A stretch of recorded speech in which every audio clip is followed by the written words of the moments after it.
A lot of this is committing to it, tracking the results, Yes. and tweaking along the way if things aren't working. Yes. And that's where we're getting into the next step. Right? I love it. So those are the first three. What is this fourth step? So step 4, GSD, get stuff, pick your favorite S, done. This is where this is the execution part. And if you have connected the activities to the level at which if you do these activities, this goal is accomplished. Now it's time to go do what you said. And so often the teams that miss their goal, I find, don't create enough urgency at the beginning. They lay out this plan. They say, these are the activities that need to happen. And it's like a football team that you're watching that's behind, and they go in the fourth quarter and they're doing the 2-minute drill. Here's how it normally goes. The goal, step 1, it's not clear enough. Step 2, we haven't committed. We've assumed everybody's committed. Step 3, we came up with some plans, but they weren't down at the believe level, and we just started going. Well, in fourth quarter in a football game is when you find out you're off track. You need to score 2 touchdowns in about 3 minutes, and you start throwing Hail Marys. And you've got the hurry up offense. You have ran out of time, and so you start doing all these risky Desperation things. rarely gets you to success. Yes. So the solution is where you take what you would normally do in the fourth quarter and treat the first quarter like it's the fourth quarter and start quick. So often teams that don't hit their goals, it's because of one of 2 things didn't happen, maybe both. Number 1, the goal wasn't clear, or number 2, you didn't break the goal down into short-term milestones. What I like about this is that it points a mirror back to the leader. Yes. It's not, well, the team's not doing enough. Yeah. Usually that points back to the leader going, I didn't make it clear enough. I didn't get them to commit enough. I didn't connect it to the activities well enough. And so I love that personal responsibility on the leader side. Yes. So the opposite end of this, I'm talking about short-term milestones. The opposite end of the spectrum there is output. It's not that we're not doing a lot of work and putting a lot of stuff out there. But if you haven't broken down the goal, how do you know you're doing output on the right kinds of activities? So let's think, if the goal was, I want to go run 3 miles in 21 minutes.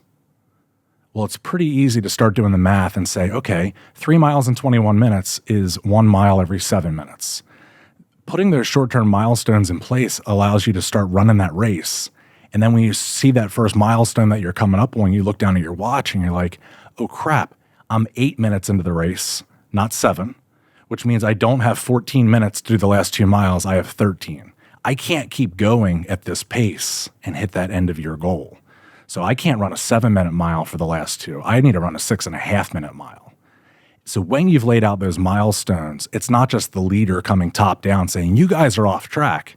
When the whole team understands the goal and they understand the milestones, you get the team starting to look up at different milestones along the way and going, oh crap, we're off track. And then they start rallying around the awareness.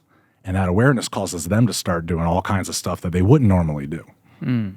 So we've defined the goal, committed to it, connected to activities. We're executing on the plan. What is the final step in the framework? Yep. And that final step, step 5, is accountability. So when you've done step 3, you've connected it to activities. And then you've done step 4, you've broken down those activities into the short-term milestones. You are either on track or off track. It's either red or green. I kind of hate the yellow status, yellow we're close. For me, we're either on track or off track. And that's where we need to embrace the accountability, not avoid it. Most people try to avoid this. So I'm talking about make it crystal clear. We're not yellow on our goal. We're either red or green. And so when you are red or green, when you come in to give status updates on your goal, most people don't give them regularly enough. At work, if you're doing annual goals, at least these updates need to be weekly, not monthly. So when someone's coming in to give their status update, there should be 3 options. I'm either on track, and here's what I'm doing to keep it on track. I'm off track, and here's what I'm doing to fix it. Or I'm off track, and I don't know what to do to fix it. That's okay. But here's what I'm doing. I'm putting these 3 people in a meeting later today to figure out what to do. We'll come back in next week with an update. Yeah, the worst thing you can do is sugarcoat it when you're off track. Go, well, I think we're kind of on track. That's that yellow. And you go, but we'll figure it out. I got it. Yes. But you don't got it. Yes. In yellow, I don't know if I would like yellow better than what I see often. Often what I see is people call something green when it's not. And That's often scary. it looks like, we call them like a watermelon status. It's green on the outside, but it is red on the inside. If you come in and show me your plan and you show me your status and everything's green, me as the leader, I'm actually spending a lot of mental calories to think, are you aware if you're on track or off track? Often people are way too optimistic. They hate the spotlight of like, I don't want to put myself out there and feel like I'm off track. I don't want to tell you the bad parts. I just want to tell you the good parts. And people do that. Like me as the leader, I'm thinking, do you even know what's on track and off track? But if you come in and it looks like there's blood all over the paper, it's half red, half green, instantly I'm feeling better because I'm thinking, well, at least you know what's on track or off track. Now I can spend my mental calories helping you with the parts that are off track.